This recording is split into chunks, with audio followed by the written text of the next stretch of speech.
welcome to 99 TV నేను ప్రియాంక పాకిస్తాన్ ప్రస్తుతం తీవ్రమైన ఉద్రిక్తతలతో అట్టుడుగుతోంది మాజీ ప్రధాని ఇమ్రాన్ ఖాన్ ను చంపేశారనే వార్తలు సోషల్ మీడియాలో వేగంగా వ్యాపించడంతో ఆయన మద్దతుదారులు రోడ్లపైకి వచ్చి భారీ ఆందోళనలు చేస్తున్నారు కొన్ని ప్రాంతాల్లో పరిస్థితి అదుపు తప్పి అల్లర్లకు దారితీసింది ఇమ్రాన్ ను బయటకు తీసుకురండి ఆయన్ను ప్రజలకు చూపించండి అనే డిమాండ్లతో నిరసనలు మరింత ఉధృతమవుతున్నాయి ఈ వాతావరణం పాకిస్తాన్లో అంతర్గత యుద్ధాన్ని తలపించేలా మారుతోంది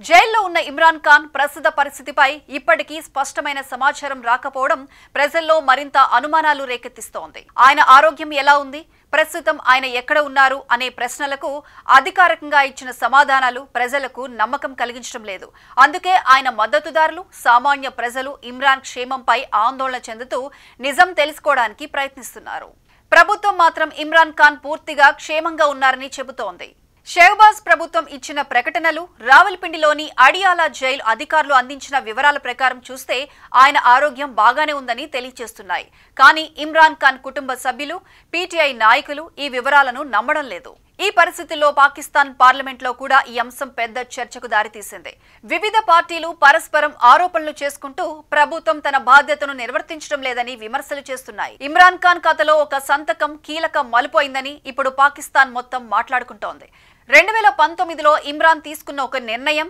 ఆ సమయంలో సాధారణంగా కనిపించినా 2025కి రాగానే అది ఆయన జీవితాన్నే ప్రమాదంలోకి నెట్టింది పాకిస్తాన్లో రాజకీయాలు ఎప్పుడూ చదరంగానికి పోలికగా ఉంటాయి ఇక్కడ ఒక్క నిర్ణయం మొత్తం దేశ పరిస్థితిని మార్చగలదు అదే విధంగా ఇమ్రాన్ ఖాన్ పెట్టిన ఆ సంతకం కూడా ఇప్పుడు అతన్ని చుట్టుముట్టిన కుట్రలకు కారణమైందని అంటున్నారు ఈ సంఘటనలన్నింటి వెనుక పాకిస్తాన్ రాజకీయ చరిత్రలో ఉన్న దుర్మార్గపు పోరాటాలు అధికారం కోసం జరిగే అంతర్గత యుద్ధాలు స్పష్టంగా కనిపిస్తున్నాయి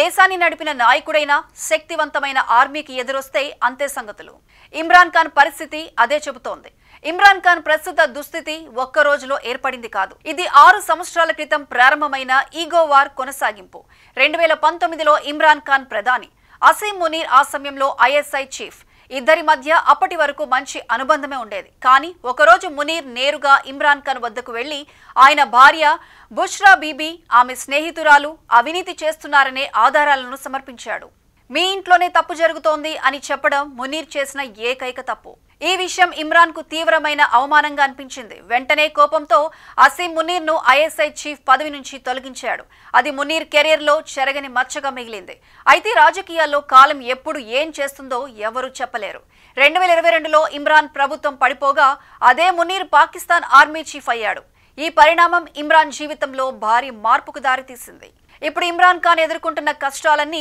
గతంలో జరిగిన ఆ అవమానానికి అసీం మునీర్ ఇస్తున్న ప్రతీకారమే అని పలువురు విశ్లేషకులు పేర్కొంటున్నారు రాజకీయంగా మాత్రమే కాకుండా ఆయన పూర్తిగా అణగదొక్కడానికి అవసరమైతే ఇమ్రాన్ ను శారీరకంగా కూడా తొలగించేందుకు కుట్రలు జరుగుతున్నాయనే ఆరోపణలు మరింత బలంగా వినిపిస్తున్నాయి పాకిస్తాన్ రాజకీయాల్లో ఈ ఘర్షణ ఒక వ్యక్తిగత పగ ఎలా ఒక దేశ భవిష్యత్తును కుదిపేస్తోందో చూపించే ఉదాహరణగా నిలుస్తోంది